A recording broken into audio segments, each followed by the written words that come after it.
আজকে থেকে নওশাদ সিদ্দিকীর ঘুম বন্ধ হয়ে যাবে রাতে।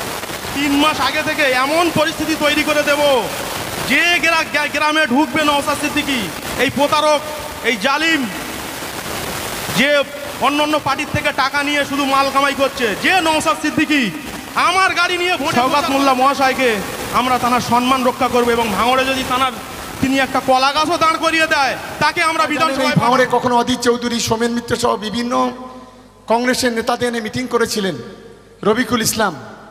আজকের মমতা বন্দ্যোপাধ্যায় আদর্শে আদর্শিত হয়ে এবং ভাঙড়ে যে উন্মাদ পাগল দুটো আছে, সেই পাগল দুটোকে এখান থেকে উচ্ছেদ করে এখান থেকে তাকে একবার হুগলিতে পাঠানোর শপথ নিয়ে আজ আমাদের দলে যে ঝান্ডা ধরেছেন, সঠিক সময়ে আমি তার জন্য আরেকবার সবাই মিলে করতালি দেওয়ার জন্য আমি অনুরোধ করব এবং তাকে এ বিষয়ে কিছু বলার জন্য আমি অনুরোধ করছি।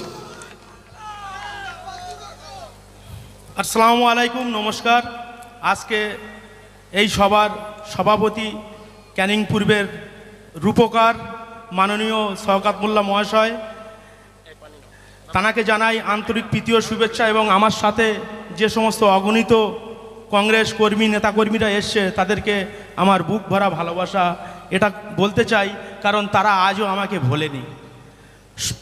প্রয়াত নেতা মাননীয় সৌমেন মিত্র মহাশয় 2016 সালে ভাঙড়ের পরিস্থিতি নিয়ে, যে ভাঙড়টা একটা উন্নতির জায়গায় যাক, ভাঙড়টা একটা গরিব মানুষের এলাকা, নিপীড়িত, যেখানে মানুষ সব দিক থেকে বঞ্চিত, তো সেক্ষেত্রে মাননীয় সৌমেন মিত্র মহাশয় আমাকে একেবারে সার্ভে করে ভাঙড় বিধানসভার চেয়ারম্যান এবং ভাঙড় 2 নম্বর ব্লক কংগ্রেসের সভাপতি আমাকে তৈরি করে তিনি, এবং তিনি কিভাবে মানুষের সঙ্গে চলতে হবে বা কিভাবে সংগঠন করতে হবে, তিনি পদে পদে আমাকে সেই শিক্ষাটা দিয়ে গেছে। আজকে তিনি নেই, তো আমি একটা কথা বলবো, মাননীয় সৌমেন মিত্র মহাশয় যদি 2021 সালের 5টা মাস আগে না মারা যেতেন, তাহলে ওই নওশাদ সিদ্দিকীর কিন্তু ভাঙড়ের এমএলএ হওয়া হতো না, এ কখনো হতে দিতাম না। এ তো শুধু টেলার পিকচার আবি বাঁকিয়ে 3 মাসের ভিতরে আইএসএফের যে সংগঠনগুলো আছে, বিশেষ করে শানপুকুর অঞ্চল, চালতেবেড়িয়া অঞ্চল, ভোগালী 2, ভগবানপুর, এইসব সংগঠন, তাদের সঙ্গে আমার কম বেশি কথা হয়েছে, আরও তারা যোগদান করবে। যারা আইএসএফের নেতাদেরকে যোগদান করাবো না, যারা কর্মী, আইএসএফের যারা কর্মী, তারা তো আমার কর্মী। নওশাদ সিদ্দিকীর এখানে ঝোলাঝুলি কিছুই ছিল না, এটা আমার তৈরি করা মাটি ভাঙড়।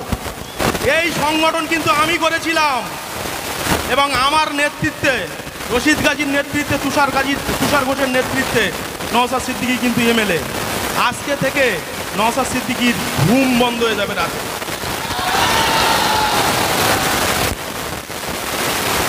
আগে 3 মাস আগে থেকে এমন পরিস্থিতি তৈরি করে দেব, যে গ্রামে ঢুকবে নওশাদ সিদ্দিকী, এই প্রতারক, এই জালিম, যে অন্য পার্টির থেকে টাকা নিয়ে শুধু মাল কামাই করছে, যে নওশাদ সিদ্দিকী আমার গাড়ি নিয়ে ভোটে প্রচার করেছে, সে আজকের ফরচুনা গাড়ি চেপে বেড়াচ্ছে, তার ভাই ফরচুনা গাড়ি চেপে বেড়াচ্ছে। তো কোথায় থেকে এরা টাকা ইনকাম করেছে না করেছে সব জানি।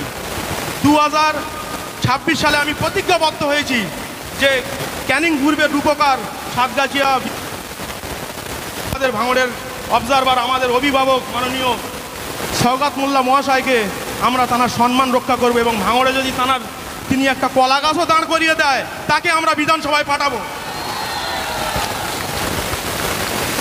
তো আমি শুধু বলতে চাই, এ কেমন পীরজাদা, টুপিদারি পীরজাদা, যে এসে বলছে যে জাহান্নামের কুকুর। আরে মুশকিল, ও কি জাহান্নামে গিয়ে দেখে এসেছিল নাকি? নওশাদ সিদ্দিকীকে, আব্বাস সিদ্দিকী কি জাহান্নামে গিয়ে দেখে এসেছিল? যে এদের মতো ভণ্ড, এদের মতন চিটিংবাজ, এদের মতন ফোরাট আর কেউ নেই। এদের প্রকৃত মুখ যেদিন মানুষের সামনে মুখ আর মুখোশ খুলে যাবে, ভাঙড়ের মানুষ, মা বোনেরা, ভাই বোনেরা, তারা ঝেঁটা নিয়ে ওদের মুখে মারবে। হ্যাঁ, টাকা ছাড়া ওরা কিছু চেনে না।